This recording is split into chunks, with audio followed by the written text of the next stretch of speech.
And so he would come home with stuff, and he would have this gadget that, was you just stamp it on top of the can and it would put the price tag on it. This is long before UPCs. Because how did you know how much something was? You go in the store and there's a little ink thing on it, and you use the stamper, and that's how it was. So of course I get issued a stamper, and I'm going to be a real sharp guy. I'm going to get these canned peas out really quick. So I get my stamper. Okay, how much is it? Like 19 cents. It was like nothing in those days. So I go, okay, I got all the cans done. I put them out there, right? Okay, and then I do the next one. I put them out. I put them out. Oh man, I'm doing great. This is fantastic, right? I put them up there, and then Jack comes by. Jack, the ball buster. So Jack is, how you doing? How you doing? He gives me a high voice, How you doing? I said, I'm great. I got all the canned peas on. He goes, what the hell is this? I said, what? He says, it's $1.47. I said, what do you mean it's $1.47? This is $1.89. I said, this is $2.50. What the hell are you doing? I said, I'm using the stamper. Well, they gave me a defective stamper. Every time I stamped, it would move to the next digit. And then it would start it out at 19 cents. And by the time I was done, it was $9.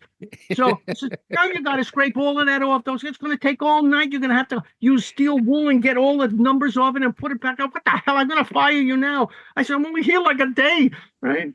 So I said, geez, I hate this shit. I don't even want it. Then about an hour later, somebody broke like 4 bottles of ammonia in that same aisle, and we had to like evacuate half of the building. We're all dying. So who the hell drank? Where did you do that? So I was nowhere near that. I'm in the P aisle. I'm over here, right?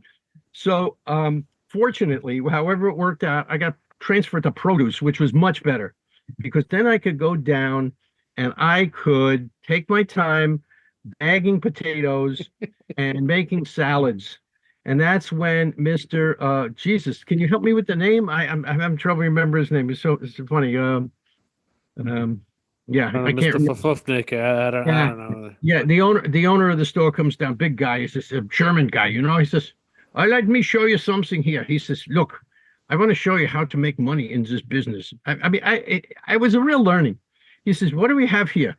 I said, well, we have 6 rotten melons. He says, right, we have 6 rotten melons. Now I'm going to show you how to make money. He said, so I'm going to cultivate a bad part. I'm going to open it up, and I'm going to put a couple of cherry tomatoes, or a couple of cherries in there. And then I'm going to wrap it with plastic. And look at how beautiful that looks, all right? It's only 39 cents, and then they don't have to buy the whole melon. Yeah. And so we did that. He saved all of this rotting fruit and put it out as prepared food, and people loved it. Right. And then he said, okay, so we're going to make a big salad. And he comes and he says, get all of the stuff that didn't make it to the produce aisle, all the stuff that was kind of crappy. Okay, we're going to make that into salad. So we take all of the defective vegetables and we cut it up into the big sink and mix it up with our hands. God knows they're probably filthy dirty. And then we would put it in baskets and wrap it up and put that saran wrap, which we still use today, and put it out there for an exorbitant price. So these were great learnings. Then one day, somebody says, in the back, there was a conveyor belt. And it's where the incoming products go. So you'd have an offload, somebody come in, they got, 100, 200, 300 boxes of vegetables and whatever it happens to be. So it gets offloaded onto that conveyor belt. Great. Okay. It comes down, it gets distributed. Then, at night they bring it upstairs on an elevator and it goes into the shelves. So one day I'm down there, I'm doing the potatoes, I'm doing a salad. I can't breathe. It's really bad. Oh God, I'm ready to die. So I say to somebody, I says, something's not right around here. And he said, yeah, I know, I noticed that. So we go over, and the conveyor belt passed by the evaporator fans. Now these are the evaporator fans for all of the refrigeration in the building. And somebody had put perishable meat on the conveyor belt and rolled it down, and it stopped right in front of right? I don't know how many hours it was there, but some idiot didn't, distribute the meat, and now it was totally rotting and stinking, and it was awful. And I'm thinking, uh-oh, I know what's coming next.